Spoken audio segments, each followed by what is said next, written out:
ಒಂದೇ ರಾಮಾಯಣ 300 ಸತಿ 300 ಜನ ಯಾಕೆ ಬರುತ್ತಪ್ಪ ಅಂತಂದ್ರೆ ವಾಲ್ಮೀಕಿ ರಾಮನನ್ನ ಕೇಂದ್ರವಾಗಿಟ್ಕೊಂಡು ಪ್ರಾಯಶಃ ಇನ್ಯಾರೋ ಆ ರಾಮನ ಅರಮನೆಯ ಬಾಗಿಲನ್ನು ಕಾಯುವ ಸೈನಿಕನನ್ನ ಕೇಂದ್ರವಾಗಿ ಇಟ್ಕೊಂಡು ಬರ್ದಿದ್ರೆ ಆ ಸೈನಿಕ ಕಾಣುವಂತಹ ರಾಮಾಯಣವೇ ಬೇರೆ ಇರ್ತಾ ಇತ್ತು ಏನೋ. ಹೀಗೆ ಕಂಡವರಿಗೆ ಕಂಡಷ್ಟು ರಾಮಾಯಣ ತಕ್ಕುವ ಈ ನಾಡಿನ ಮಹತ್ವದಲ್ಲಿ ಇವತ್ತಿನ ಹಂಪಿಯಲ್ಲಿ ರಾಮಾಯಣ ಅದನ್ನ ಕಂಡವರು ನಮ್ಮ ಬಿ ಸತ್ಯನಾರಾಯಣ ಅವರು.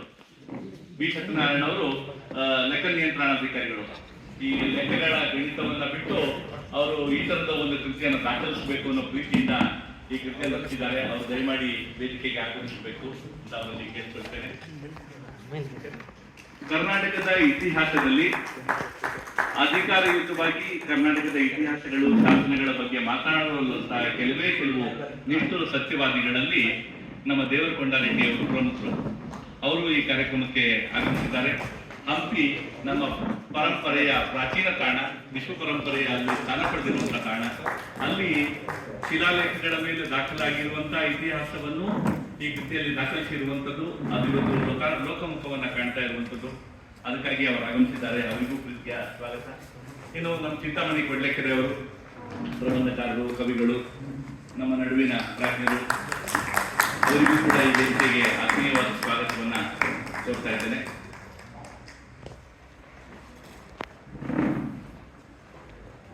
ಮೊದಲಿಗೆ ಈ ವೇದಿಕೆಯ ಮೂಲಕ ಅತಿಥಿಗಳು ಕೃತಿಯ ಲೋಕಾರ್ಪಣೆಯನ್ನ ಮಾಡಬೇಕು ಅಂತ ಅತಿಥಿಗಳಲ್ಲಿ ಕೋರಿಕೊಳ್ತಾ ಇದ್ದಾರೆ.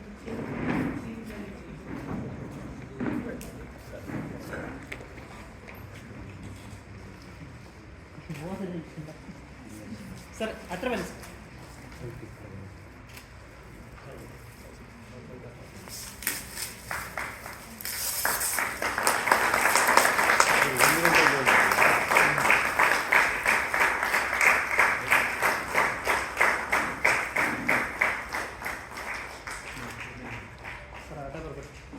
ಸರ್ ಮೊಬೈಲ್ ಇದ್ದೇ ಬಂದು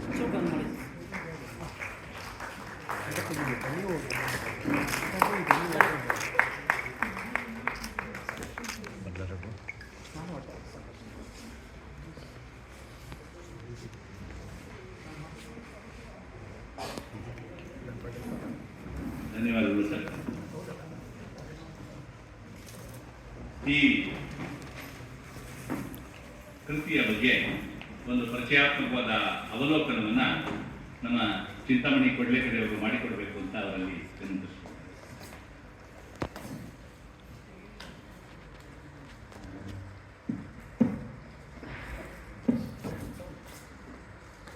ಸಭಾಧ್ಯಕ್ಷರು ದೇವರಕೊಂಡವರೇ, ಬಂಕಾ ಸತ್ಯನಾರಾಯಣ ಅವರೇ ಹಾಗೂ ಸಭೆಯಲ್ಲಿರುವ ಎಲ್ಲ ಹಿರಿಯ ಹಂಪಿಯಲ್ಲಿ ರಾಮಾಯಣ ಪುಸ್ತಕ ಬಿಡುಗಡೆಯಾಗಿದೆ. ಸ್ಥೂಲವಾಗಿ ಕಾರ್ಯಕ್ರಮದ ಸ್ವರೂಪ ಹೀಗಿದೆ. 10 ನಿಮಿಷ ನಾನು ಮಾತಾಡಬೇಕು, 20 ನಿಮಿಷ ದೇವರಕೊಂಡ ರೆಡ್ಡಿ ಅವರು ಮಾತಾಡ್ತಾರೆ. ಇಲ್ಲಾಂದರೆ ನೀವೆಲ್ಲರೂ ಊಟಕ್ಕೆ 1:30 ಹೋಗ್ಬಿಡೋ ಸಾಧ್ಯತೆ. ಆದ್ದರಿಂದ ನಾನು ನನಗೆ ಕೊಡಲಾದ 10 ನಿಮಿಷಗಳನ್ನು ಆದಷ್ಟು ಸದುಪಯೋಗಪಡಿಸಿಕೊಂಡು ಬೇಗ ನನ್ನ ಮಾತುಗಳನ್ನು ಮುಗಿಸ್ತೇನೆ. ಯಾಕೆಂದರೆ ದೇವರಕೊಂಡ ರೆಡ್ಡಿಯವರು ಈ ವಿಷಯದ ಬಗ್ಗೆ ಮಾತನಾಡುವ ನಿಜವಾದ ಅರ್ಹತೆ, ಅಧಿಕಾರ ಹಾಗೂ ತಜ್ಞತೆ ಉಳ್ಳವರು. ಯಾಕೆಂದರೆ ಶಿಲ್ಪಕಲೆಯ ಬಗ್ಗೆ, ಇತಿಹಾಸದ ಬಗ್ಗೆ ಖಚಿತವಾಗಿ ಮಾತನಾಡುವ ವಿದ್ವಾಂಸರು. ಅವರು ಇವತ್ತು ಬಂದಿರೋದು ನನಗೆ ತುಂಬ ಸಂತೋಷ ಆಗಿದೆ ಮತ್ತು ನನ್ನ ಕೆಲಸ ಆಗಿದೆ. ಈ ಪುಸ್ತಕಕ್ಕೆ ಪ್ರಾಸಂಗಿಕವಾಗಿ ನಾನೇ ಕೆಲವು ಪ್ರವೇಶದ ಮಾತುಗಳನ್ನು ಬರೆದಿದ್ದೆ. ಒಬ್ಬ ಓದುಗರಿಗೆ ರಾಮಾಯಣದ ನಿಜವಾದ ಒಬ್ಬ ಕಾವ್ಯದ ಆಸಕ್ತನಾಗಿಯೂ ಜಿಜ್ಞಾಸುವಾಗಿಯೂ ರಾಮಾಯಣ ಹೇಗೆ ನಮ್ಮ ಜೀವನದಲ್ಲಿ ಹಾಸುಹೊಕ್ಕಾಗಿ ಬರ್ತಾನೆ ಇದೆ, ಇದನ್ನು ಕೆಲವು ಸಂದರ್ಭಗಳನ್ನು ಸಂಕ್ಷಿಪ್ತವಾಗಿ ಹೇಳ್ತಾ ನಾನು ಮುಂದೆ ದೇವರಕೊಂಡ ರೆಡ್ಡಿಯವರಿಗೆ ವೇದಿಕೆಯನ್ನು ತೆರವು ಮಾಡಿಕೊಡ್ತೇನೆ. ಇದು ಈ ಪುಸ್ತಕದ ಹಿನ್ನೆಲೆಯಲ್ಲಿ ನಡೆದಂಥ ಕೆಲವು ಘಟನೆಗಳು. ನಮ್ಮ ಬಂಕಾ ಸತ್ಯನಾರಾಯಣ ಅವರು ಸಾಹಿತಿಗಳ ಪುಸ್ತಕ ಬರೆದ್ರು, ಪಾಪ ಅವರು ಸಾಹಿತಿಗಳು, ಆ ಕ್ಲೇಮ್ ಅವರದ್ದಿಲ್ಲ. ಹಾಗಾಗಿ ಏನು ಅಂತ ಕೇಳಿದರೆ, ಅವರು ವಿದ್ಯಾರ್ಥಿಗಳಾಗಿ ಹೊಸಪೇಟೆಯ ಸರ್ಕಾರಿ ಹೈಸ್ಕೂಲ್ನಲ್ಲಿ ವಿದ್ಯಾರ್ಥಿಯಾಗಿದ್ದವರು ಹಂಪಿ ಉತ್ಸವ ವಿರೂಪಾಕ್ಷ ಹುಣ್ಣಿಮೆ ಅಲ್ಲಿಂದ ಶುರುವಾಗಿ ಕೋದಂಡರಾಮೋತ್ಸವದವರೆಗೆ 3 ದಿವಸ. ಚೈತ್ರ ಶುದ್ಧ ಹುಣ್ಣಿಮೆಯಿಂದ ಬಿದಿಗೆವರೆಗೆ 3 ದಿವಸ. ಅದನ್ನ ಕೆಲವೇ ವಾಕ್ಯಗಳು ಬರೆದಿದ್ದಾರೆ. ಎಷ್ಟು ಚೆನ್ನಾಗಿ ಬರೆದಿದ್ದಾರೆ. ಹಳ್ಳಿಯ ಜನ ಎಲ್ಲ ಎತ್ತಿನ ಗಾಡಿಯಲ್ಲಿ ಬರ್ತಾ ಇದ್ದಾರೆ. 3 ದಿನಕ್ಕಾಗುವಷ್ಟು ಅಡುಗೆಗೆ ಬೇಕಾದಂಥ ಸಾಮಾನುಗಳನ್ನು ತಂದುಕೊಂಡು ಅಡುಗೆ ಮಾಡಿಕೊಂಡು ಆ ಉತ್ಸವವನ್ನು ಅವರು ಅಲ್ಲಿ ಆಚರಿಸ್ತಾ ಇದ್ದಾರೆ. ಒಂದು ಕಾಲದ ಟ್ರೆಡಿಷನ್, ಭಾಳ ಹಿಂದಾಗ ಅವರು ವಿದ್ಯಾರ್ಥಿಗಳಾಗಿದ್ದ ಕಾಲ. ಈಗ ಸರ್ 80 ಅವರು ವಿದ್ಯಾರ್ಥಿಗಳಾಗಿದ್ದು ಅಂದರೆ ಒಂದು 65 ವರ್ಷದ ಹಿಂದಿನ ಮಾತು. ಭಾಳ ಹಿಂದೆ ನಮ್ಮ ಕೈಗೆಟುಕುವಂಥ ಕಾಲ. ಇವರು ವಿದ್ಯಾರ್ಥಿ ಶಾಲೆಯಿಂದ ಸ್ವಯಂ ಸೇವಕರಾಗಿ ಹಂಪಿಗೆ ಹೋಗಿ ಅಲ್ಲಿ ಸೇವೆ ಸಲ್ಲಿಸಿದವರು. ಹಂಪಿಯ ಆ ಉತ್ಸವ ಮುಗಿದ ಮೇಲೆ ಫ್ರೆಂಡ್ಸ್ ಎಲ್ಲ ಒಂದು 3 ದಿವಸ ಅಲ್ಲಿ ಓಡಾಡ್ತಾರೆ. 1-2 ದಿವಸ ಓಡಾಡಿದಾಗ ಅವರಲ್ಲಿ ಹುಟ್ಟಿದ ಒಂದು ಕನಸು ಏನೋ ಕೇಳಿದರೆ, ಈ ಫೋಟೋಗಳನ್ನೆಲ್ಲ ನಾನು ತೆಗಿಬೇಕು. ಒಬ್ಬ ಬಡ ವಿದ್ಯಾರ್ಥಿಗೆ ಬಹಳ ದೊಡ್ಡದಾದಂಥ ಬಹಳ ಕಾಸ್ಟ್ಲಿ ಕನಸು, ಈ ಫೋಟೋಗಳನ್ನು ತೆಗಿಬೇಕು. ಆ ಫೋಟೋಗಳು ನಾವೇ ಚಿಕ್ಕವರಿದ್ದಾಗ ನೋಡಿದ್ವಿ, ಎಷ್ಟು ಕೆಲಸಗಳಿದ್ವು ಅದರ ಹಿಂದೆ. ಅವರದ್ದು ಕನಸು ತಾನು ಈ ಫೋಟೋಗಳನ್ನು ತೆಗಿಬೇಕು. ಯಾಕೆಂದ್ರೆ ಇದು ಅಷ್ಟು ಮಹತ್ವದಂತ ಅರ್ಥ ಆಗಿದೆ ಅವರಿಗೆ. ಆದರೆ ಇದು ಪೂರೈಸೋದಕ್ಕೆ ಅವರಿಗೆ ಸುಮಾರು ಅವರು ಒಬ್ಬ KEB ಅಧಿಕಾರಿಯಾಗಿ ಬಹಳ ದೊಡ್ಡ ಹೆಸರನ್ನು ಮಾಡಿ ಸ್ಟ್ರಿಕ್ಟ್ ಆಫೀಸರ್ ಅಂತ ಹೆಸರು ಗಳಿಸಿ ಎಲ್ಲದೂ ಆಗಿ ನಿವೃತ್ತರಾಗುವವರೆಗೂ ಅವರ ಈ ಕನಸನ್ನು ಅವರು ಕಾದ್ಕೊಂಡೇ ಬಂದಿದ್ದಾರೆ ಮನಸ್ಸಿನವರಿಗೆ. ಕೆಲಸ ಹೇಗಿದೆ ನೋಡಿ, ಅವರ ಮಗ ಅವರಿಗೆ ಇಲ್ಲೇ ಇದ್ದಾರೆ, ಒಂದು ಕ್ಯಾಮ್ರಾ ತೆಗೆಸ್ಕೊಟ್ರು, ಹೋಗಿ ಎಲ್ಲ ಫೋಟೋಗಳನ್ನು ತೆಕ್ಕೊಂಬನ್ನಿ ಅಂತ. ತನ್ನ ಅಪ್ಪ ಕಂಡ ಒಂದು ಕನಸು ಆಗಬೇಕು. ಇವ್ರು ಹೋಗ್ತಾರೆ, ಫೋಟೋಗಳನ್ನು ತೆಕ್ಕೊಂಡ್ಬರ್ತಾರೆ. ಏನು ಮುಂದೇನು ಕೆಲಸ ಅದನ್ನು ನೋಡ್ತಾರೆ, ಜೋಡಿಸ್ತಾರೆ, ಎಲ್ಲ ಮಾಡಿಕೊಂಡು ಅವ್ರಿಗೆ ಅನ್ನಿಸ್ತದೆ ಇದ್ದಾರೆ ರಾಮಾಯಣದ ಕಥೆಗಳಿವೆ, ಇದನ್ನೆಲ್ಲ ಒಂದು ಸೀಕ್ವೆನ್ಸ್ನಲ್ಲಿ ನಾನು ಜೋಡಿಸ್ಬೇಕು. ರಾಮಾಯಣವನ್ನು ಇಲ್ಲಿ ಹೇಳಲಾಗಿದೆ, ರಾಮಾಯಣವನ್ನು ಇಲ್ಲಿ ಬೇರೆ ಬೇರೆ ಇಲ್ಲೊಂದು ಚಿತ್ರ ಇದೆ, ಅಲ್ಲೊಂದು ಚಿತ್ರ ಇದೆ, ಬಟ್ ಇದರಿಂದ ನಂತರ ಅದನ್ನು ಕನೆಕ್ಟ್ ಮಾಡ್ಕೊಳ್ಬೇಕು. ನಾನು ಕನೆಕ್ಟ್ ಮಾಡಿ ಕೊಡಬೇಕು. ಯಾರೋ ಒಬ್ಬರು ಬರ್ತಾರೆ, ನೋಡ್ತಾರೆ, ಏನಿದು ಏನಂದ್ರೆ ಇದು ಇದು ನೋಡಿ, ಇದನ್ನು ಹೇಳಬೇಕಲ್ಲ, ಅದನ್ನು ಹೇಳುವ ಕೆಲಸವನ್ನು ತಾನು ಮಾಡಬೇಕು. ಒಂದು ಬಗೆಯ ಒಬ್ಬ ಗೈಡ್ ಕೆಲಸ, ಅದನ್ನು ನಾನು ಮಾಡ್ತೇನೆ ಅಂತ ಹೇಳಿ ಅವರು ಸಂಕ್ಷಿಪ್ತವಾಗಿ ರಾಮಾಯಣದ ಸಣ್ಣ ವಾಕ್ಯಗಳನ್ನು ಬರೆಯಕ್ಕೆ ಶುರು ಮಾಡಿದ್ರು. ಅದು ಸುಲಭ ಇಲ್ಲ, ಯಾಕೆಂದ್ರೆ ಅವ್ರಿಗೆ ಪಾಪ ರಾಮಾಯಣ ಚೆನ್ನಾಗಿ ಗೊತ್ತಿಲ್ಲ. ಅವರು ಜಗತ್ತೇ ಪಾಪ ಬೇರೆ, ನಮ್ಮ ಹೊಸ ಕಾಲ ಕೊಟ್ಟ ಇದರಲ್ಲಿ ಅವರು.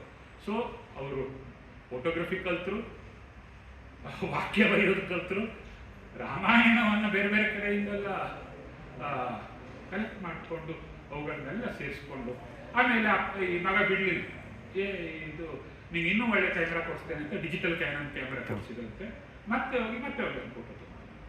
ಈಗಾಗಲೇ ಒಂದು ಪುಸ್ತಕ ಬಂದಿದೆ, ಅದು ಸಾಲದು, ಅದರಲ್ಲಿ ಕೆಲವು ಫೋಟೋಗಳನ್ನು ಬಿಟ್ಟುಬಿಟ್ಟಿದ್ದೇನೆ ಅಂತ ಹೇಳಿ ಈಗ ಈ ದೊಡ್ಡ ಪ್ರಮಾಣದಲ್ಲಿ ಅವರು ಪುಸ್ತಕ, ಬಹಳ ಸುಂದರವಾದಂಥ ಕಲರ್ ಚಿತ್ರಗಳು, ಇವುಗಳ ಕನಿಷ್ಠ ನನ್ನ ಕಣ್ಣೆದುರಿಗೆ 2 ವರ್ಷ ಕಳೆದು ಅವರು ಈ ಪುಸ್ತಕ ಇಟ್ಕೊಂಡು ನಾನು ಏನು ಮಾಡಬೇಕು, ಎಲ್ಲಿ ಮುದ್ರಣ ಮಾಡಬೇಕು, ಯಾರ ಹತ್ರ ಬರ್ಸ್ಬೇಕು, ಏನು ಕಾರ್ಯಕ್ರಮ ಮಾಡಬೇಕು. ಪಾಪ ಸಂಪೂರ್ಣ ಇದು ಏನದು ಪಂಗೋಪಲಗಯ ತೆಗಿಲಿಮ್ ಅಂತ ಬರುತ್ತಲ್ಲ ಸರ್, ಮೂಕಂ ಕರೋತಿ ವಾಚಾಲಂ ಪಂಗೋಪಲಗಯ ತೆಗಿಲಿ. ಲೇಖಕರಲ್ಲ, ಕರೆ ಹೇಳಬೇಕಂದ್ರೆ ಕನ್ನಡನೇ ಒಂದು ಸರಿ ಬರೋಲ್ಲ ಅಂತಾರೆ. ಸರ್ ನಾನು ಅಷ್ಟೆಲ್ಲ ಕನ್ನಡ ಸರಿಯಾಗಿ ಬರೋಲ್ಲ ಅಂತಾರೆ. ಇವರು ಕನ್ನಡದಲ್ಲಿ ಬರೀಬೇಕು, ಇಂಗ್ಲೀಷ್ನಲ್ಲೂ ಇದೆ ಅದರದ್ದು. ಲೇಖಕರಾಗ ಛಾಯಾಗ್ರಾಹಕರೇನಾದ್ರು ಪುಟ್ಟ ಎಲ್ಲದನ್ನೂ ಮಾಡಿಸ್ತಿದ್ರು. ಯಾವುದು ಕೇಳಿದ್ರೆ ರಾಮನ ಬಗೆಗಿನ ಪ್ರೀತಿ, ಈ ಚಿತ್ರಕಲೆಯ ಬಗೆಗಿನ ಪ್ರೀತಿ. ಅವರು ಚಿತ್ರಕಲಾ ತಜ್ಞರಲ್ಲ ಅಥವಾ ಶಿಲ್ಪಕಲಾ ತಜ್ಞರಲ್ಲ. ಇದೆಲ್ಲ ನಾನು ಅಲ್ಲ ಅಂತ ಹೇಳೋದನ್ನು ಅವರನ್ನು ನೆಗೆಟ್ ಮಾಡಕ್ಕೆ ಹೇಳ್ತಾ ಇಲ್ಲ, ಆದರೆ ಇದನ್ನೆಲ್ಲವನ್ನ ಮೀರಿ ಈ ಕೆಲಸವನ್ನು ಪಂಗೋಪಲಂಗ ಮಾಡಿದ್ದಾರೆ ಸರ್, ಮಾಡಿದ್ದಾರೆ. ಅವರು ಕೊಟ್ಟರು ಕೆಲವು ಮಾತುಗಳನ್ನು ನಾನು ಓಪನ್ ಆಗಿ ಹೇಳ್ಬೋದು ಅಂತ, ಯಾಕೆಂದ್ರೆ ಅವರೆಲ್ಲೂ ಮುಚ್ಚು ಮರೆಯಲ್ಲ, ನಾನು ಇಟ್ಕೊಳ್ಬೇಕಾದ್ದಿಲ್ಲ. ಸರ್ ಎಲ್ಲ ಬರೆದಿದ್ದೀರಿ, ಕೆಲಸ ಮಾಡಿದ್ದೀರಿ, ಲಕ್ಷಾಂತರ ರೂಪಾಯಿ ಖರ್ಚು ಮಾಡಿದ್ದೀರಿ ಸರ್, ವಾಕ್ಯಗಳಲ್ಲಿ ದೋಷಗಳಿವೆ, ಬೇಜಾರಾಗ್ತದೆ ನನಗೆ. ಇಲ್ಲ, ನನಗೆ ಗೊತ್ತಿದೆ ಸರ್, ಅದು ನಿಮಗೆ ನನಗೆ ಯಾರು ಹೇಳಲಿಲ್ಲ ಸರ್. ನಾನು ಕನ್ನಡವನ್ನು ನನಗೆ ಸರಿ ಮಾಡಿಕೊಡಿ ಅಂತ ಬೇಕಾದಷ್ಟು ಜನರನ್ನು ಕೇಳಿ ಯಾರು ಮಾಡ್ತಿದ್ದಿಲ್ಲ.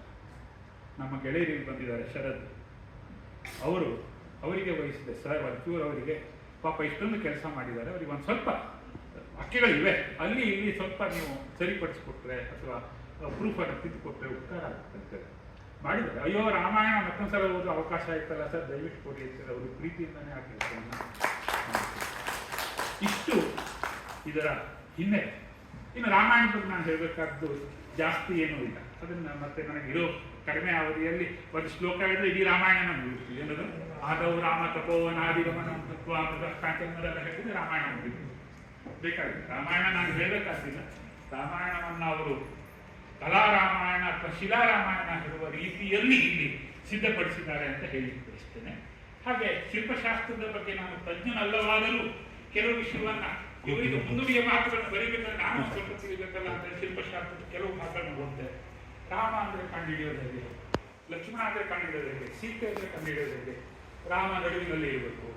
ಆಮೇಲೆ ರಾಮನ ಮೂರ್ತಿ ಮಧ್ಯಮ ದಶಕಾಲ ಪ್ರಮಾಣ ಸರ್ ಹೇಳ್ತಾರೆ ಅದನ್ನೆಲ್ಲ. ಶ್ಯಾಮವರ್ಣ, ದ್ವಿಭುಜ, ತ್ರಿಭಂಗಿ, ರಕ್ತವಸ್ತ್ರ, ಕಿರೀಟ ಮುಕುಟ, ವಕ್ಷಸ್ಥಳದಲ್ಲಿ ಶ್ರೀವತ್ಸಲ ಅಂತೆನ ಕೌಸ್ತುಭ ಮಾಲೆ, ಇದೆಲ್ಲ ರಾಮ. ನಾವು ರಾಮ ಅಂತ ಐಡೆಂಟಿಫೈ ಮಾಡೋದಲ್ಲಿ ಸಾಹಿತ್ಯ ಇಲ್ವಲ್ಲ, ಅಲ್ಲಿ ಶಿಲ್ಪ. ಆ ಶಿಲ್ಪದಲ್ಲಿ ನಾವು ಕಂಡುಹಿಡಿದಿದ್ದೀವಿ. ಆಮೇಲೆ ಲಕ್ಷ್ಮಣ ಯಾರು? ರಾಮನ ಕಿವಿಗೆ ಹತ್ತಿರ ಬರ್ತಾನೆ, ಸೀತೆ ಅವನ ಭುಜಕ್ಕೆ ಹತ್ತಿರ. ಹೀಗೆ ಒಬ್ಬೊಬ್ಬರದ್ದು ಒಂದು ಬಣ್ಣ, ಒಂದು ಬಿರಿ ಕಿರೀಟ, ಒಂದು ಏನೋ ಲಾಂಛನ, ಆಮೇಲೆ ಒಂದು ಕೈಯಲ್ಲಿ ಧನಸ್ಸು ಹಿಡಿದಿರ್ತಾನೆ, ಇನ್ನೊಂದು ಕೈಯಲ್ಲಿ ಬಾಣ, ಈ ಕಡೆ ಬತ್ತಳಿಕೆ. ಈ ಎಲ್ಲವೂ ಒಂದು ಪ್ರಮಾಣಬದ್ಧವಾದಂಥ ರೀತಿಯಲ್ಲಿ ಶಿಲ್ಪಶಾಸ್ತ್ರವು, ನಾವು ಹೇಗೆ ಕಾವ್ಯಶಾಸ್ತ್ರ ಆದದ್ದು ಅಂತ ಹೇಳ್ತೇವೆ, ಶಿಲ್ಪಶಾಸ್ತ್ರ ಕೂಡ ಒಂದು ಪ್ರಮಾಣಬದ್ಧವಾದಂಥ ಇಂಥ ವಿವೇಚನೆಗಳನ್ನು ಹೊಂದಿರುವಂಥ ಶಾಸ್ತ್ರ. ಆ ಶಾಸ್ತ್ರಗಳನ್ನು ನಾನಾಗಲಿ ಬಂಕ ಸತ್ಯನಾರಾಯಣರಾಗಲಿ ಓದಿದವರಲ್ಲವಾದರೂ ಇದರ ಕುರಿತಾದಂತಹ ಒಂದು ಸಣ್ಣ ಪ್ರವೇಶದ ಕೆಲಸವನ್ನು ಸತ್ಯನಾರಾಯಣ ಅವರು ಹಾಗೂ ಅವುಗಳ ಲಿಂಕ್ ಮಾಡುವಂಥ ಕೆಲವು ವಾಕ್ಯಗಳನ್ನು ಕನ್ನಡದಲ್ಲೂ ಇಂಗ್ಲಿಷಿನಲ್ಲೂ ಅವರು ನೀಡಿದ್ದಾರೆ. ಇದಿಷ್ಟು ಈ ಪುಸ್ತಕದ ವಿಶೇಷ ಅಂಶ. ನಾನು 10 ನಿಮಿಷ ಮುಗಿಸಿದ್ನ ಅಲ್ಲ ಸರ್, ತಾವು ಮಾತಾಡೋದು ಇದ್ರ ಬಗ್ಗೆ ನಾನು ಈ ಹಿಂದೆನೂ ಮಾತಾಡಿದ್ದೇನೆ, ಹಿಂದಿನ ಪುಸ್ತಕದಲ್ಲಿ. ಆಮೇಲೆ ರಾಮಾಯಣ ನಮ್ಮಲ್ಲಿ ಪ್ರತಿಯೊಬ್ಬರನ್ನು ಕಾಂಟ್ ಮಾಡುವಂಥ ಒಂದು ಬಹಳ ದೊಡ್ಡದಾದಂಥ ಒಂದು ಕಾವ್ಯ, ಮಹಾಕಾವ್ಯ, ಆದಿಕಾವ್ಯ ಅಂತ ನಾವೇನು ಹೇಳ್ತೇವೆ. ಅಲ್ಲಿ ಮತ್ತೆ ಮತ್ತೆ ನಡೆಯೋದೇನೆಂದರೆ ಅಗಲ್ತಾರೆ, ಮತ್ತೆ ಕೂಡ್ತಾರೆ. ಕೂಡಿದಲ್ಲಿಗೆ ಕಥೆಯನ್ನು ಮುಗಿಸಬೇಕು ಅಂತೇಳಿ ನಮ್ಮ ವಿವೇಕ ಇರ್ತದೆ. ಅದಕ್ಕಾಗಿ ನಾವು ಶ್ರೀರಾಮ ಪಟ್ಟಾಭಿಷೇಕಕ್ಕೆ ರಾಮಾಯಣ ಪಾರಾಯಣ ಮಾಡೋದಾದರೂ ಅಲ್ಲಿ ನಿಲ್ಲಿಸಿಬಿಡ್ತೇವೆ. ಆಗ ನಮಗೊಂದು ಕಥನ ಕುತೂಹಲ ಇರ್ತದಲ್ಲ, ನಾವು ಮುಂದುವರಿಸ್ತೇವೆ. ಕಡೆಗೆ ಏನಾಗ್ತದೆ? ಈಗ ನಾನು ಧನಂಜಯನ ಬಗ್ಗೆ ಪ್ರಶ್ನಿಸ್ತೀನಿ. ಧನಂಜಯ ಕಡೆಗೆ ಏನು ಮಾಡ್ತಾನೆ? ಕೂತ್ಕೊಳ್ಳೋ ಮಾರೆಯ ಧನಂಜಯ ಒಂದು ಕ್ಯಾರೆಕ್ಟರ್ ಅಲ್ಲ, ಸುಮ್ಮನೆ ಇರು ಅಂತೇಳಿ ಅವ್ರನ್ನೆಲ್ಲರೂ ಪ್ರೀತಿ ಹಾಗೆ. ಅಂದರೆ ಉತ್ತರ ರಾಮಾಯಣ ಬರೋದು ಹಾಗೆ. ಉತ್ತರ ರಾಮಾಯಣ ನಾವು ಹೇಳ್ತೇವೆ. ಆಮೇಲೆ ಸೀತೆನ ನಾವು ಭೂಮಿಯಾಗಿ ಎಂಥಾನೆ ಇದು ನಾನು ಕಂಡ ದೊಡ್ಡ ಸತ್ಯ. ರಾಮಾಯಣ ನಮ್ಮ ದೇಶದಲ್ಲಿ ಇವತ್ತಿಗೂ ಅದು ನಮ್ಮ ನಿತ್ಯದ ವಸ್ತು. ನಾವು ಇನ್ಸಿಡೆಂಟಲಿ ಒಂದು 3-4 ವರ್ಷಗಳ ಹಿಂದೆ ಚಿತ್ರಕೂಟಕ್ಕಾಗಲಿ ಮತ್ತು ಯಾವುದು ಅಯೋಧ್ಯೆಯಲ್ಲಿ ಸರಿಯೂ ನದಿ ನೋಡ್ತಾ ಇದ್ದ ಹಾಗೆ ನನಗೆ ವಾಲ್ಮೀಕಿ ಇವತ್ತೊಂದು ಮಾತು ನೆನಪಿಗೆ. ಸರಿಯುವ ನದಿ ಹೇಗಿದೆ ಅಂತಂದರೆ ಸಜ್ಜನರ ಮನಸ್ಸಿನ ಹಾಗಿದೆ ಅಂತ ಹೇಳ್ತಾರೆ. ಅಷ್ಟು ದಿನ ಆ ವಿಸ್ತಾರ, ಆ ನದಿ ನೋಡಿದ್ರೆ ನನಗೆ ಸಂತೋಷ ಆಗ್ತದೆ. ಆಮೇಲೆ ನಾನು ಇದೇ ಸರಿಯೂ ನದಿ ಅಲ್ವಾ ಅಂತ ಕೇಳ್ತಿದ್ದೆ. ಮತ್ತೆ ಯಾಕೆಂದರೆ ಈ ಸರಿಯೂ ನದಿಯನ್ನೇ ದಾಟ್ಕೊಂಡು ಹೋಗ್ಬೋದು. ಈ ಸರಿಯೂ ನದಿಯ ದಡದಲ್ಲಿ ಇಡೀ ರಾಮಾಯಣದ ಕಥೆ ನಡೆಯುತ್ತೆ, ಅಯೋಧ್ಯೆಯ ಕಥೆಗಳೆಲ್ಲ ನಡೆದಿದ್ದೀವಿ. ಚಿತ್ರಕೂಟದಲ್ಲಿ ಹೋದರೆ ಅದೇ ಇಲ್ಲೇ ವನವಾಸ ಅಷ್ಟೇ ಅಲ್ಲ. ಅವರು ಟಿವಿಯಲ್ಲಿ ಹೇಳುವ ಮಾತುಗಳು ನಮ್ಗೆ ತಕ್ಷಣ ಗೊತ್ತಾಗಲ್ಲ ಗಮ್ಮತ್ತವರಿಗೆ. ಸೀತಾ ರಸೋಯಿ ಅಂತ, ಸೀತಾ ರಸೋಯಿ ಅಂದರೆ ಸೀತೆ ಅಡುಗೆ ಮನೆ. ಸೀತೆಯ ಅಡುಗೆ ಮನೆ ಅಂತ ಇವತ್ತಿಗೂ ಜಾಗ ತೋರಿಸ್ತಾರೆ. ಸೀತೆಯ ಅಡುಗೆ ಮನೆ ಇದೆ ಅಂದರೆ ನಮಗೆ ಸೀತೆ ರಾಮ ಇದು ಫಿಕ್ಷನ್ ಅಲ್ಲ, ನಮಗದು ಸತ್ಯ. ನಾವು ಯಾವುದನ್ನ ತುಂಬ ನಂಬಿಕೊಂಡು ಮುಂದೆ ಏನಾಯಿತು ಅಂತ ಕೇಳೋದು. ಸೀತೆ ನಮಗೆ ಭಾವನಾತ್ಮಕವಾಗಿ ಸತ್ಯ. ಆಮೇಲೆ ಇದನ್ನೆಲ್ಲ ನೋಡ್ಕೊಂಡು ಬಂದಿದ್ಯಾ, ಹೋಗಿ ಸೀತಾಮಡಿಗೆ ಹೋಗಿ ಬಂದ್ಬಿಡು ಅಂದ್ರೆ ಯಾರೋ ಹೋದ್ರೆ ಸೀತಾಮಡಿಯಲ್ಲಿ ಏನು ಅಂತ ಕೇಳಿ. ಸೀತೆ ಭೂಮಿಯೊಳಗೆ ಹೋದಂಥ ಜಾಗ ನಿಜವಾಗೂ ಹೇಳಿದ್ರೆ ನನಗೆ ಎದೆ ಕಷ್ಟ ಅಂತ. ಇನ್ನೂ ಪ್ರಪಂಚದಲ್ಲಿ ಅಂಥದ್ದೊಂದು ಜಾಗನ ಹಾಗೆ ಇಟ್ಕೊಂಡಿದ್ದಾರ ಅಂತ. ಸೀತೆ ಭೂಮಿಯಲ್ಲಿ ಹೋಯಿತು ಅನ್ನೋದು ನನಗೆ ಇವತ್ತಿಗೂ ತುಂಬ ಸಂಕಟ ಆಗುವಂಥ ಒಂದು ಸಂಗತಿ. ಅಲ್ಲಿ ಅವಳದೊಂದು ಪ್ರತಿಮೆ ಇಟ್ಟಿದ್ದಾರೆ. ಇಲ್ಲಿ ಸೀತಾದೇವಿ ಭೂಮಿಯಲ್ಲಿ ಹೋದರು ಅಂತ ಹೇಳ್ತಾರೆ. ಇದರ ಬಗ್ಗೆ ಡಿಬೇಟ್ ಇದೆ, ಅದು ಅದೇ ಜಾಗ ಅಲ್ಲ, ಇನ್ನೊಂದು ಕಡೆ ಇದೆ, ಎಲ್ಲೇ ಇರಿಸುವಾಗ ಭೂಮಿಯ ಒಳಗಡೆ ಅವಳು ಹೋದರು. ಅವಳು ಹೋಗುವಂತೆ ನಮ್ಮ ರಾಮಾಯಣದ ಕಥೆಯಲ್ಲಿ ಘಟನೆಗಳು ನಡೆದವು. ಇವೆಲ್ಲವೂ ನಮಗೆ ನಿತ್ಯ ಸತ್ಯವಾಗಿ ಕಾಣಿಸ್ತಾ ಇವೆ. ನಮ್ಮನ್ನು ಆ ಚಿತ್ರಕೂಟದಲ್ಲಿ ಒಂದು ನದಿಯಲ್ಲಿ ಒಂದು ಇದು ಕರ್ಕೊಂಡು ಅವನು ಅಲ್ಲಿ ಏನು ಹೇಳ್ತಾನಂದರೆ, ಸರ್ ಇವನು ಯಾರು ಭರತ ಇಲ್ಲೇ ಬಂದಿದ್ದು ಅಂತ. ಏನು ಇವನೇ ನೋಡಿದ್ದು ನಾನು. ಭರತ ಇಲ್ಲೇ ಬಂದಿದ್ದು, ಇಲ್ಲೇ ಇದನ್ನ ಕಟ್ಟಿದ್ದು. ಆಮೇಲೆ ಏನು ಹೇಳಿದ ನೋಡಿ, ಇಲ್ಲೇ ಅವನು ರಾಮ ಖುಷಿಯಾಗಿ ಸರ ಕೊಟ್ಬಿಟ್ಟ ಸರ್. ಯಾವುದೋ ಕಡೆ ಸರ್, ಈಗ ನೀವು ನನಗೆ ಇನಾಮ್ ಕೊಡಬೇಕು. ನೀವು ರಾಮನಂಗೆ ಇದ್ದೀರಿ, ನೀವು ನನಗೆ ಇನಾಮ್ ಕೊಡಬೇಕು. ನಾನು ಇದನ್ನೆಲ್ಲ ಹೇಳ್ತಾ ಇರೋದು ಹೇಗೆ ನಮ್ಮ ಮನಸ್ಸು ರಾಮಾಯಣದ ಜೊತೆಯಲ್ಲಿ ಹೇಗೆ ನಿತ್ಯ ಜೀವನದಲ್ಲಿ ಕನೆಕ್ಟ್ ಆಗಿದೆ. ಅದು ನಮಗೆ ಸುಳ್ಳಲ್ಲ, ನಮಗೆ ನಡೀತಾ ಇರುವಂತಹ ಸುಳ್ಳು. ಇಂಥದ್ದೊಂದು ಸಂಗತಿಗೆ ಪಂಕಾ ಸತ್ಯನಾರಾಯಣ ಅವರು ಸೇರಿಕೊಂಡಿದ್ದು ನನಗೆ ಬರುತ್ತೆ ಈ ರಾಮನ ಪರಿವಾರ. ಯಾಕೆಂದ್ರೆ ಪಾಪ ಅವರು ಬಹಳ ಓಪನ್ ಮೈಂಡೆಡ್. ಸರ್ ನನಗೆ ಇದೆಲ್ಲ ಗೊತ್ತಿಲ್ಲ ಅಂತ ಒಂದೇ ಮಾತು. ಸರ್ ಇದು ಸರ್ ನನಗೆ ಗೊತ್ತಿಲ್ಲ ಸರ್, ನನಗೇನು ಗೊತ್ತಿಲ್ಲ. ಪಾಪ ಅವರೊಂದು ದೊಡ್ಡ ಆಸೆಯನ್ನ ಅವರ ಫ್ಯಾಮಿಲಿ ಇದೆ, ಕುಟುಂಬ ಜೀವನ ಅನ್ನೋದೇ ನಮ್ಗೆ ರಾಮಾಯಣ ಕೊಡುವಂಥ ಒಂದು ಬಹಳ ದೊಡ್ಡದಾದಂಥ ಮೌಲ್ಯ. ಅವರ ಕುಟುಂಬದವರೆಲ್ಲ ಬಂದಿದ್ದಾರೆ, ನಮ್ಗೆ ಗೊತ್ತಾಗ್ತಾ ಇಲ್ಲ. ಎಲ್ಲರೂ ಅವತ್ತಂತೂ ಒಂದೇ ಕಡೆ ಕೂತಿದ್ರು ಹಿಂದಿನ ಸಲ. ಒಂದು ಕುಟುಂಬ ಜೀವನ ನಮ್ಮ ದೇಶದಲ್ಲಿ ಎಲ್ಲಿಯವರೆಗೆ ಇಷ್ಟು ಚಂದಕ್ಕೆ ಇರುತ್ತದೋ ಅಲ್ಲಿಯವರೆಗೂ ರಾಮಾಯಣ ಇಲ್ಲಿ ಇನ್ನೂ ಇದೆ ಅಂತ ಅರ್ಥ. ರಾಮಾಯಣ ಇಲ್ಲಿ ಇನ್ನೂ ಇರುವುದಾದ್ದರಿಂದಲೇ ನಮ್ಮ ದೇಶ ಇನ್ನೂ ಚೆನ್ನಾಗಿ ಇರ್ತದೆ ಅಂತಲೂ ಇನ್ನೊಂದು ವಯಸ್ಸು ನನ್ನ ಮಾತುಗಳನ್ನು ನಾನು ಈ ಸಂದರ್ಭದಲ್ಲಿ ಹೇಳ್ತೇನೆ. ನಾನೇನು ಮತ್ತೆ ಇದು ಅನಂತಮೂರ್ತಿಯವರ ನನ್ನ ಮಾತು. ರಾಮಾಯಣ ಅನ್ನೋದು ಭಾರತದ ಒಂದು ಭಾಷೆ, ಅದೇ ಒಂದು ಭಾಷೆ ಎಲ್ಲರಿಗೂ ಅರ್ಥ ಆಗ್ತದೆ. ನೀವು ಯಾವ ತಮಿಳಿನವರು ತೆಲುಗಿನವರು ಯಾರಾದರೂ ಯಾರೋ ಒಬ್ಬ ಬಂದು ನೀವು ರಾಮನಂತೆ ಅಂತೇಳಿ ಅವನ ಭಾಷೆಯಲ್ಲಿ ಹೇಳಿದ್ರೆ ನನಗೆ ಅರ್ಥ ಆಗ್ತದೆ. ರಾಮಾಯಣವೇ ಇಡೀ ದೇಶ ಅರ್ಥ ಮಾಡಿಕೊಳ್ಳುವಂಥ ಒಂದು ಭಾಷೆ. ಆಮೇಲೆ ಆ ರಾಮ ಎಷ್ಟು ಸರಿ ಏನದು, ಆತ್ಮಾನಂ ಮಾನುಷಂ ಮನ್ಯೆ ರಾಮಂ ದಶರಥಾತ್ಮಜ. ಶರತ್ ಸರಿ ಇದೆಯಾ? ನನಗೆ ಇದರಿಂದ ಅರ್ಥದ ಬಗ್ಗೆ ಬಹಳ ಜಿಜ್ಞಾಸೆ ಇದೆ. ರಾಮನೇ ಹೇಳ್ತಾನಂತೆ ಯುದ್ಧಕಾಂಡದಲ್ಲಿ, ಆತ್ಮಾನಂ ಮಾನುಷಂ ಮನ್ಯೆ, ನಾನು ಮನುಷ್ಯ ಅಂತ ತಿಳ್ಕೊಂಡಿದ್ದೀನಿ ಅಂತೇಳಿ. ನಾವೆಲ್ಲರೂ ಅವತಾರ ಪುರುಷ ಅಂತ ಹೇಳ್ತೇವೆ. ಆತ್ಮಾನ ಮನುಷ್ಯ ಮನೆಯಲ್ಲಿ ವಿಶೇಷ ಏನಿಲ್ಲ, ಅವನ ಅವತಾರ ಪುರುಷ ಅಂತ ಹೇಳಿದ್ರೆ ಅವನ ಮನುಷ್ಯನಾಗ ಬಂದ ಅಂತ ನಾವು ಹೇಳ್ತೇವೆ. ಆದರೆ ಆ ಮಾತಿನ ಅರ್ಥ ಏನಂದ್ರೆ ಅವನ ದೇವತಾ ಪುರುಷ ಅಂತಲ್ಲ. ಅವನು ಹೇಳಿಲ್ಲ, ನಾನು ರಾಮ ಅಂತ ಗೊತ್ತಿದೆ, ದಶರಥನ ಮಗ ಅಂತ ಗೊತ್ತಿದೆ, ಮನುಷ್ಯ ಅಂತ ಗೊತ್ತಿದೆ, ನನಗೆ ಇದಕ್ಕಿಂತ ಹೆಚ್ಚು ಗೊತ್ತಿಲ್ಲ, ಇತ್ತೀಚೆಗೆ ನೀವು ಹೇಳ್ರಿ ಅಂತ. ಆತ್ಮಾನ ಮಾನುಷಮನ್ಯೇ ರಾಮನ ದಶರಥ ಆಗ್ತದೆ. ಹೀಗೆ ರಾಮ ಈ ಮಾತನ್ನು ಹೇಳಿದ ಅನ್ನುವಾಗ ರಾಮನನ್ನು ನಮಗೆ ಅಷ್ಟು ಸಮೀಪಕ್ಕೆ ಬರುವುದು ವಾಲ್ಮೀಕಿ ಋಷಿ. ವಾಲ್ಮೀಕಿ ಮಹರ್ಷಿಗಳಿಗೂ ರಾಮನಿಗೂ ಈ ಕಥೆಯನ್ನು ಒಂದು ರೀತಿಯಲ್ಲಿ ಹಂಪಿ ಕಿಷ್ಕಿಂದೆ ಅಂತ ಹೇಳ್ತಾರೆ. ಕರೆಕ್ಟ್? ಕಿಷ್ಕಿಂದೆ ಈ ಹಜಾರ ರಾಮ ಮಂದಿರವನ್ನು ಕಟ್ಟಿರುವಂಥ ಕೃಷ್ಣದೇವರಾಯ ಮತ್ತು ಅವರ ಡೈನೆಸ್ಟಿ 1113 ಇತ್ಯಾದಿ ಆ ಶತಮಾನದ ಆ ಪೀರಿಯಡ್, ಅಲ್ಲಿಂದ ಇಲ್ಲಿಗೆ ಮತ್ತು ಮುಂದಕ್ಕೆ ಈ ನೆನಪುಗಳನ್ನು ಕರೆದುಕೊಂಡು ಹೋಗುವಂಥ ನಮ್ಮ ಸ್ಮೃತಿಗಳಿಗೂ ವಂದಿಸುತ್ತಾ ನಾನು ನನ್ನ ನಮಸ್ಕಾರಗಳನ್ನು ಹಾಗೂ ಅಭಿನಂದನೆಗಳನ್ನು ಫೈನಲಿ ಅಷ್ಟೇ. ಪಾಪ ತುಂಬ ಕಷ್ಟಗಳನ್ನು ಅನುಭವಿಸಿದರು, ಅದನ್ನೆಲ್ಲ ನಾನು ಸಭೆಗೆ ಹೇಳುವುದು ಸರಿಯಾಗಿ ಕಾಣಲಾರದು. ಅಷ್ಟೆಲ್ಲದರ ನಡುವೆ ಈ ಪುಸ್ತಕವನ್ನು ನಾನು ಮಾಡಬೇಕು ಅಂತೇಳಿ ಅವರು ಮಾಡಿದ್ದಾರೆ. ಆಮೇಲೆ ಅದೇನೋ ಗೊತ್ತಿಲ್ಲ, ಈ ಪುಸ್ತಕ ಮಾಡಬೇಕಂದ್ರೆ ಸರಿ ಲಕ್ಷಾಂತರ ರೂಪಾಯಿ ಖರ್ಚು ಮಾಡಿದ್ರು. ನಾನು ಬರಬೇಕು ಅಂತಲೂ ಇದೆ, ಅದು ಏನು ಅಂತ ಗೊತ್ತಿಲ್ಲ ನನಗೆ. ಆ ಪ್ರೀತಿಗೆ ಧನ್ಯವಾದ. ಆಮೇಲೆ ಗಾಯತ್ರಿ ಅವರು ಪಾಪ ಈ ಕಾರ್ಯಕ್ರಮವನ್ನು ಇಷ್ಟು ತಡವಾಗಿಯಾದರೂ ಸಮಯ ದೃಷ್ಟಿಯಿಂದ ಸರ್ ಚೆನ್ನಾಗಿ ನಡೆಸ್ಕೊಡ್ತಾ ಇದ್ದೀವಿ. ಈ ಪುಸ್ತಕ ಬಿಡುಗಡೆ ಆಗಿದೆ, ಇನ್ನು ತಮ್ಮ ಕೈ ಸೇರಬೇಕಿದು, ಎಲ್ಲರೂ ಓದಬೇಕು. ಓದೋದು ಜಾಸ್ತಿ ಇಲ್ಲ ಸರ್, ಇದರಲ್ಲಿ ನೋಡೋದು ಜಾಸ್ತಿ ಇದೆ. ಇದಕ್ಕೆ ಪ್ರತ್ಯಕ್ಷವಾಗಿಯೂ ಅಪ್ರತ್ಯಕ್ಷವಾಗಿಯೂ ಕಾರಣವಾದ ಬೆಂಬಲವಾದ ಪ್ರತಿಯೊಬ್ಬರಿಗೂ ನಾನು ಧನ್ಯವಾದವನ್ನು ಹೇಳ್ತೇನೆ. ಇದು ಸಾಹಿತ್ಯದ ವಿಷಯ ಅಲ್ಲವೇ, ಇವತ್ತಿನ ಕೃತಿ ಇದರ ಸಾಹಿತ್ಯವನ್ನೂ ಒಳಗೊಂಡು ಇಡೀ ಮನುಷ್ಯ ಸಂಬಂಧಗಳನ್ನು ಕುರಿತು ಹೇಳುವಂಥ ಒಂದು ಸಂದರ್ಭ. ಸ್ವತಃ ಪಂಕಾ ಸತ್ಯನಾರಾಯಣವರು ಕೂಡ ನಾನು ಆಗಲೇ ಹೇಳಿದ ಹಾಗೆ ಅವರೇನೋ ಒಂದು ಮುದ್ದೆ ಮತ್ತೇನೋ ಒಂದು ಕೃತಿಯನ್ನು ಬರೀತೀನಿ ಇತ್ಯಾದಿ ಎಲ್ಲ ವಿವೇಚನೆ ಅಥವಾ ಆಸೆಗಳನ್ನು ಇಟ್ಕೊಂಡವ್ರು. ಇದು ಅವರ ಆಸೆ, ಅದನ್ನು ಮಾಡಿದ್ದಾರೆ. ಮತ್ತು ಇದು ಎಲ್ಲಿ ತಲುಪಬೇಕೋ ಅಲ್ಲಿ ತಲುಪಲು ನಮ್ಮ ಹಿರಿಯರಾದ ದೇವರಕೊಂಡ ರೆಡ್ಡಿ ಅಂತ ಹಿರಿಯರು ಅದೃಷ್ಟವಶಾತ್ ನಮಗೆ ಸಿಕ್ಕಿಲ್ಲ. ಮಲೇಪುರಂ ಅವರು ಸಜೆಸ್ಟ್ ಮಾಡಿದ್ದು ಸರ್, ನೀವು ಈ ವಿಷಯಕ್ಕೆ ಅಥಾರಿಟಿ ಅಂದರೆ ದೇವರಕೊಂಡ ರೆಡ್ಡಿ ಅವರು ಅವರನ್ನು ನೀವು ಹಿಡಿಬೇಕು. ನಾವು ಬಿಡ್ತೇವೆ ಇಟ್ಕೊಂಡು ಬಂದಿಲ್ಲ.